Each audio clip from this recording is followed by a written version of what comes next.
I never expected healing to come from the lips of a man the entire village feared. It was a Wednesday afternoon. The sun was blazing, high and unbothered, baking the zinc rooftops, turning market dust into golden mist. I had just left Mama Nkechi's kiosk, bought a sachet of water and some chin-chin to soak my sadness in. I was walking home, dragging my slippers, my eyes red and heavy, thinking of how to tell my mother that the man I had loved for 4 long years had just married someone else. My cousin, Kemi.my chest ached like a cracked clay pot. But I kept moving, empty. Until I reached the town square. That's when I saw him. Or maybe, that's when he saw me. Dirty. Shirtless. Hair wide like he'd wrestled thunder and won. Proper fire. That's what they called him. Some said he was once a soldier. Others whispered that heartbreak shattered his mind. No one knew his real name. He lived near the old railway line, in a wooden shelter built with plastic and prayers. Kids mocked him. Women hissed. But that day, as I walked past, something shifted. He stood up. Tall. Silent. Eyes locked on me. My heart jumped.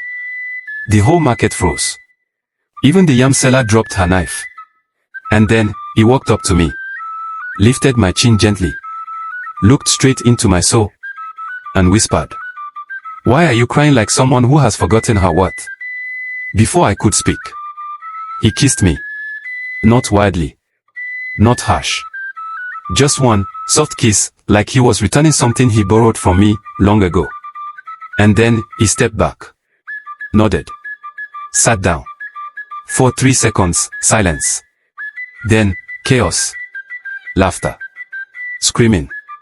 She's cursed now. Voices clapped, mocked, howled. A boy even recorded it on his phone.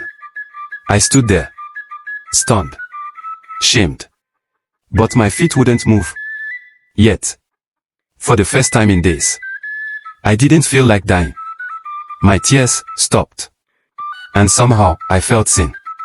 I walked away. Quiet. No response to the voices. No explanation to the world. Just the warmth of his lips still lingering. And something new growing in my chest. That night, I looked in the mirror.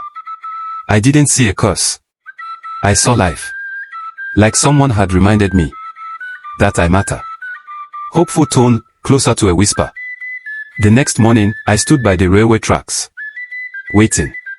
Watching. Hoping. Not for another kiss.